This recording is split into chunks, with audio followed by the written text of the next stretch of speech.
Donc, je vais vous parler d'une API qui s'appelle la Population Density API et qui fait partie de la constellation des Network API, puisqu'il y a un grand nombre de Network API qui ont été mises ouvertes commercialement et donc dont fait partie Population Density API. Donc j'imagine que vous voyez un peu de quoi on va parler, vu le nom de l'API. Mais pour préciser, la Population Density API, qu'est-ce qu'elle permet? Elle permet d'obtenir des infos sur la densité de population en un lieu donné et permettre à des développeurs ou des sociétés finalement de développer des services sur la base de ces informations auxquelles elles peuvent accéder. Donc cette solution, vous allez comprendre tout à l'heure comment elle fonctionne, je vais rentrer dans le détail. Donc moi, ce qui me concerne, donc je m'appelle Ronan Billon et donc je suis responsable des opérations chez Fluvision et donc en charge plus particulièrement de développer aussi l'API Population Density qui s'appuie sur la solution Fluvision. Donc on va rentrer justement, je fais une petite introduction sur les données, d'où elles viennent, pour que vous compreniez quand même comment tout ça fonctionne. Donc les données viennent du réseau mobile Orange en l'occurrence. Quand on travaille sur la France, ça va être avec Orange France. Sur d'autres pays, ça va être avec les différents réseaux avec lesquels on opère. Et donc on vient traiter des données de signalisation qui transitent sur le réseau entre les nœuds du réseau mobile. Et toutes ces informations, on les collecte, on les anonymise et on en tire des informations de position, de fréquentation pour le coup de personnes, de mobilité de personnes, et qui nous permet de construire des statistiques. Et tout ça, c'est un moteur, on va dire, qui tourne autour de Fluvision, qui est une solution qui déjà existe et qui fournit un grand nombre de statistiques pour, vous allez voir, différents domaines.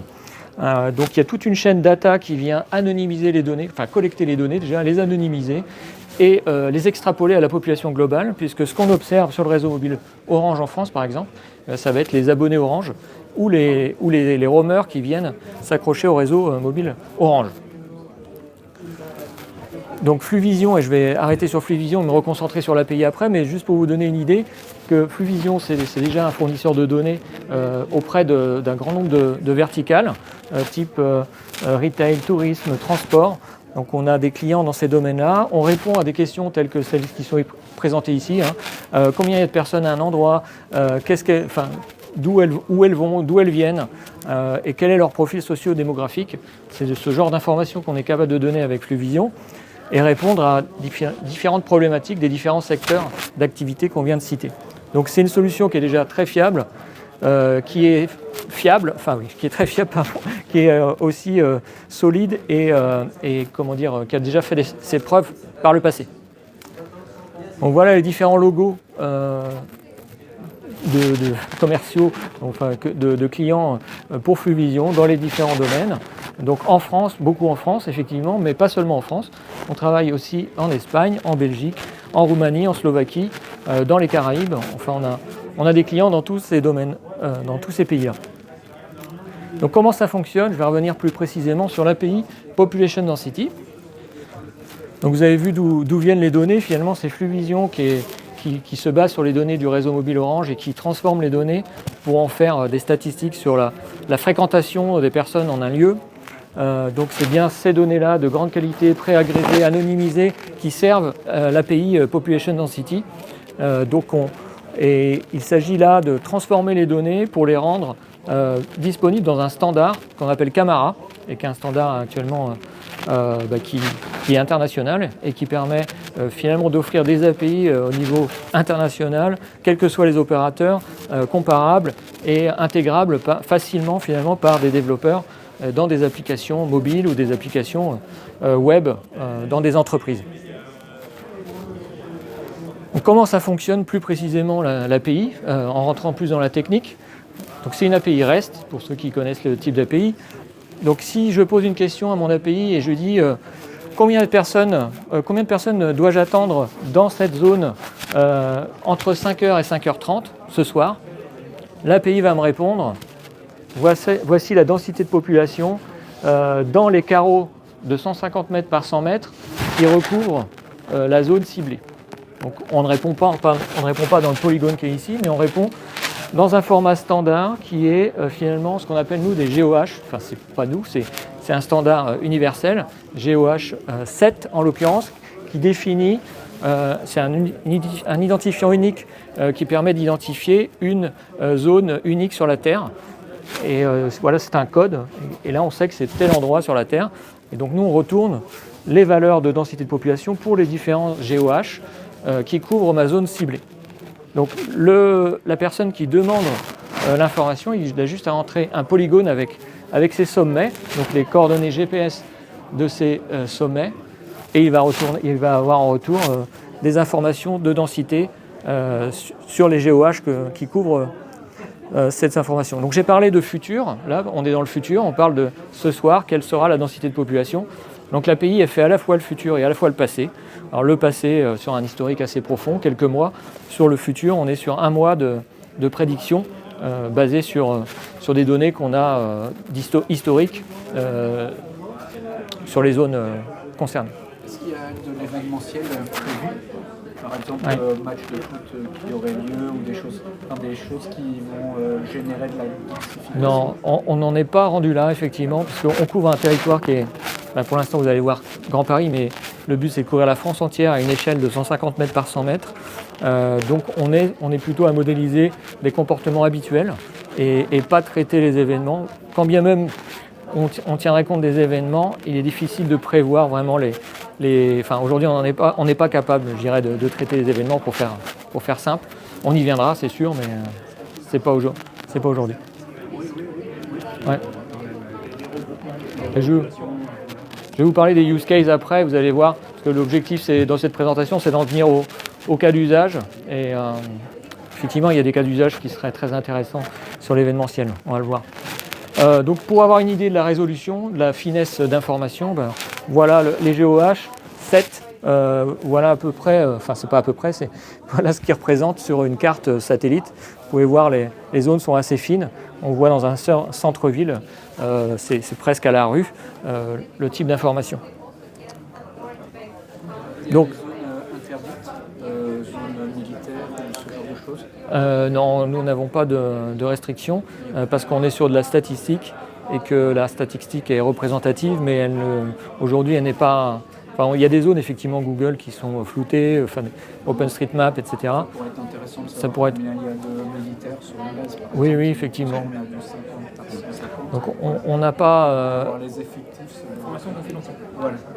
On n'a pas ce besoin-là aujourd'hui parce que, au niveau de la donnée qu'on traite, elle est suffisamment agrégée et statistique pour que aujourd'hui on n'ait pas. On verra dans le futur. Effectivement, plus on va dans la finesse, plus ça peut poser des questions de ce type-là. Donc les use cases, alors l'API à l'origine elle a été spécifiée premièrement pour répondre au sujet des drones, au business des drones. Je vais revenir sur les drones parce que c'est un sujet que je vais traiter particulièrement. Mais on a vu multiples use cases se déclarer autour de cette API, notamment le planning urbain pour le développement d'infrastructures, connaître la densité de population et son évolution, c'est évidemment intéressant. Les campagnes marketing, c'est aussi très intéressant de savoir quel va être l'impact de ma campagne marketing en un lieu ou en différents lieux, évaluer le potentiel finalement de ma campagne. Je parle d'affichage publicitaire, ce genre de choses. La gestion de désastres ou d'urgence.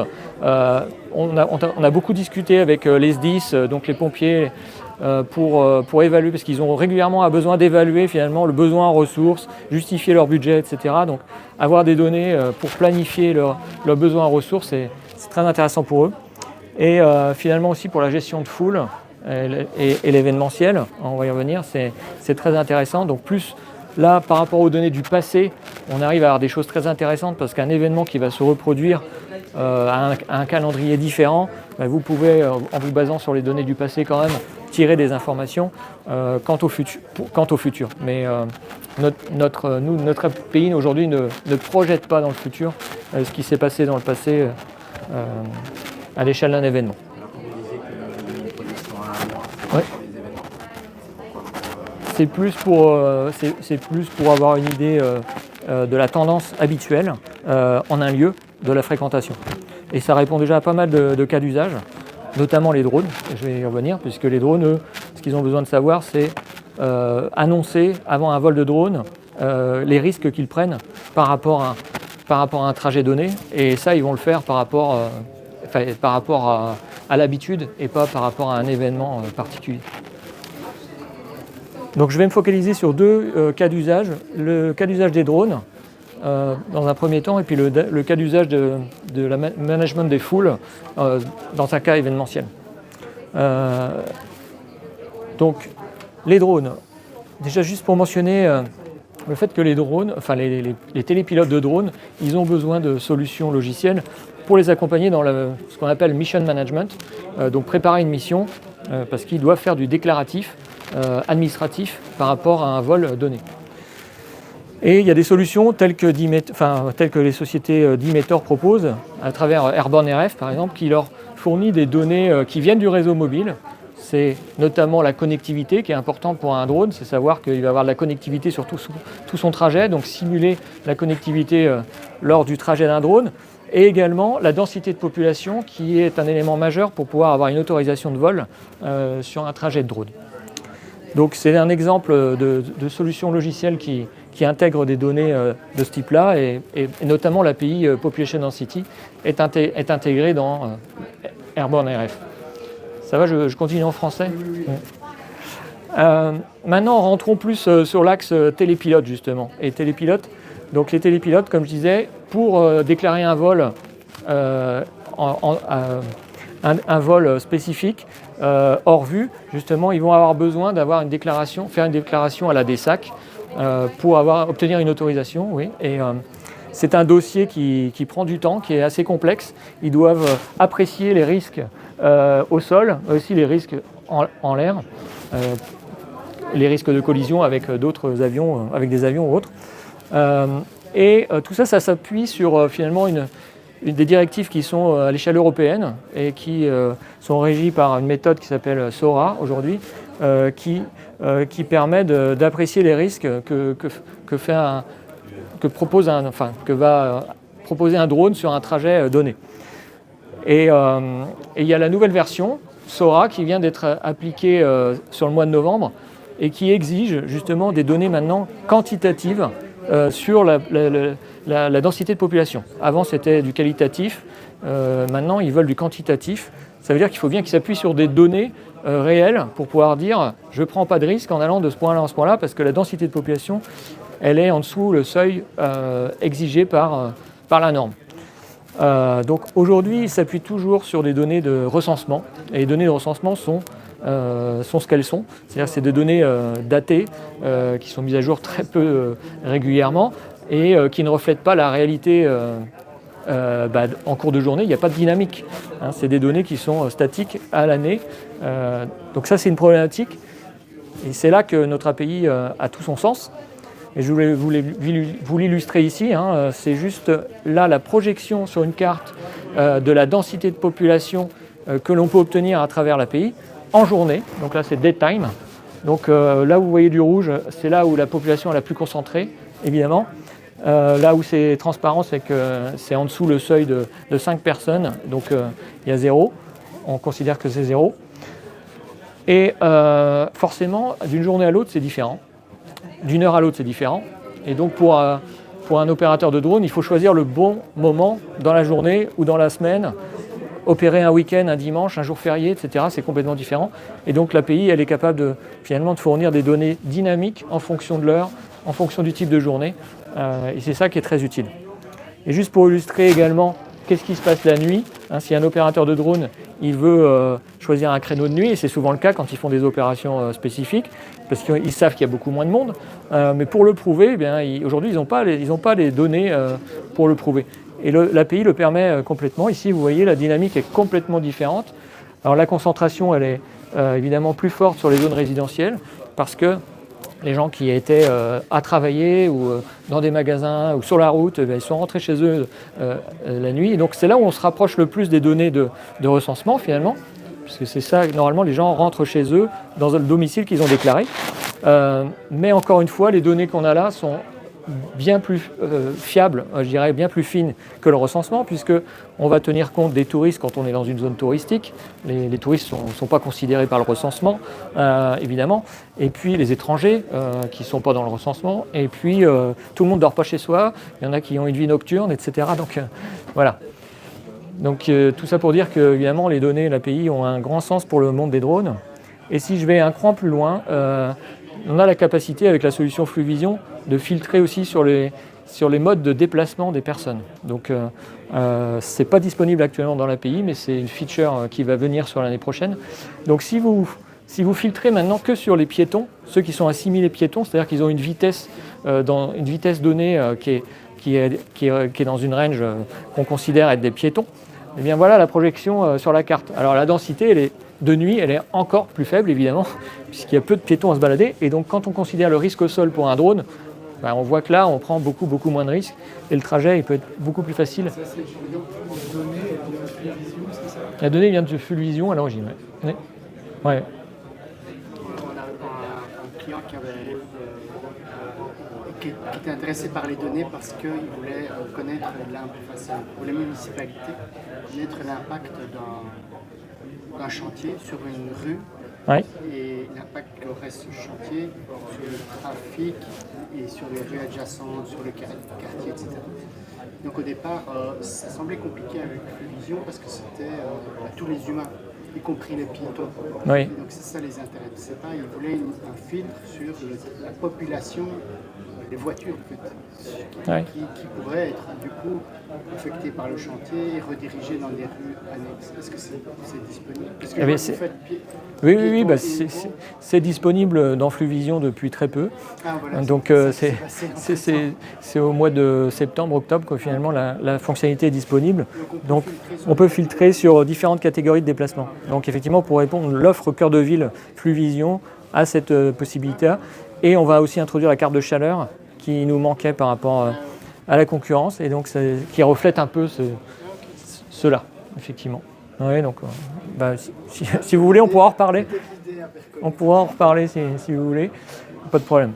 Bon, voilà pour l'aspect drone, qui est un sujet, c'est un parmi d'autres cas d'usage. Et puis je voulais vous parler également d'un autre cas d'usage qui est sur la gestion de foule.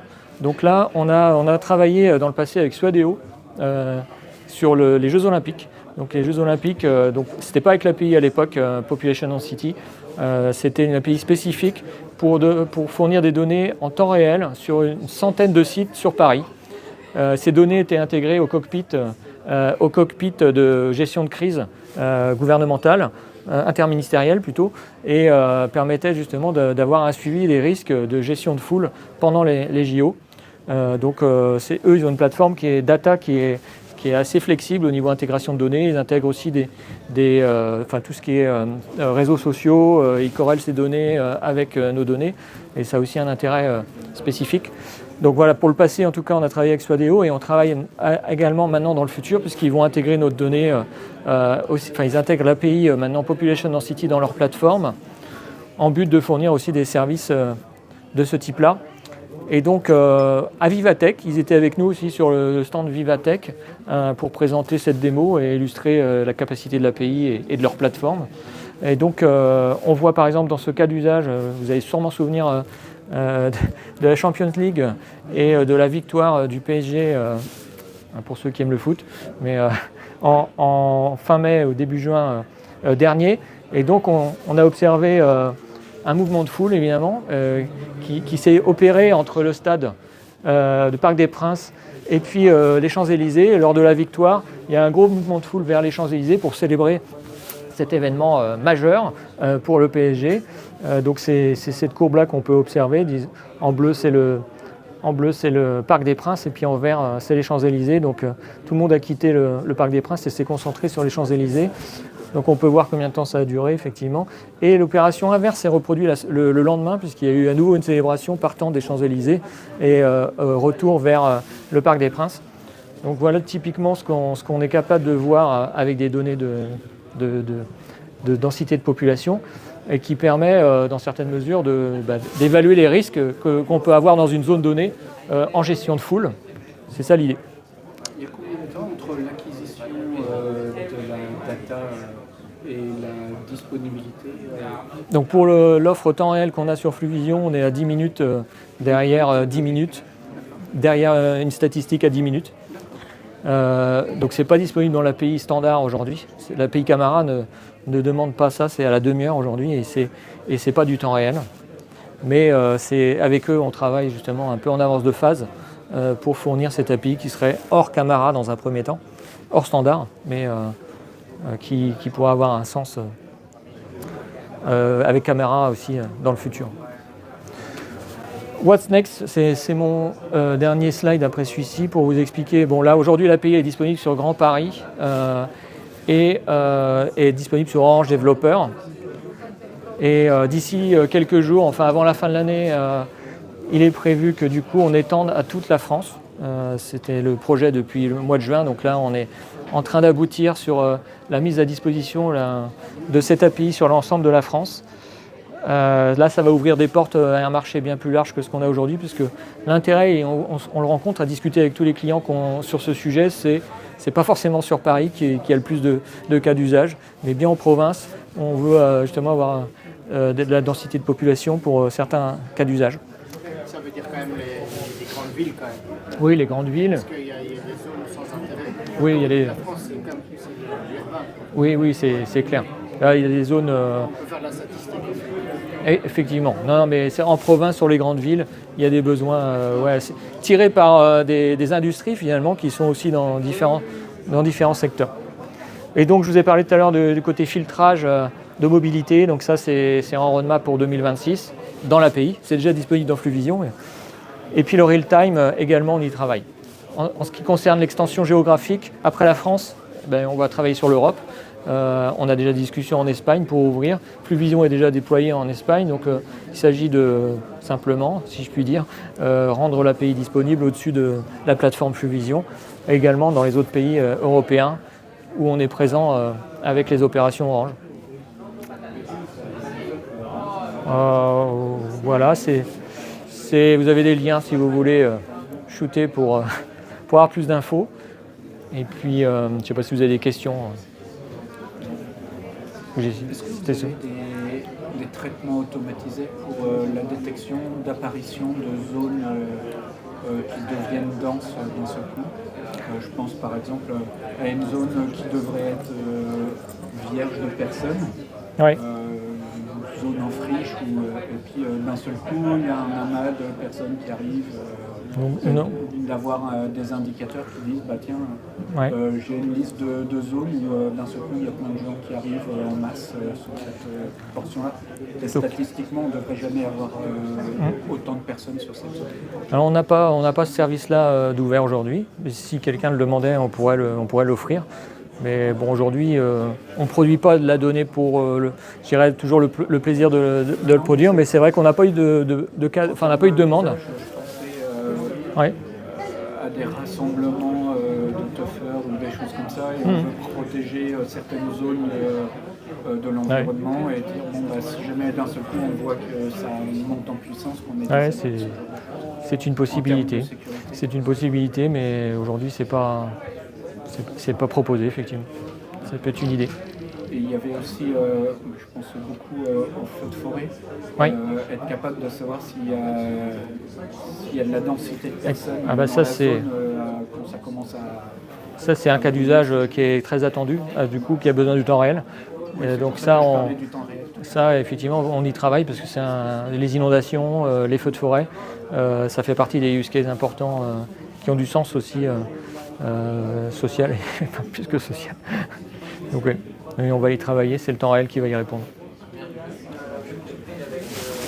D'autres questions? Non? Pas hésiter si on veut reparler du sujet. Très bien, oui, j'arrête. Merci. Bon,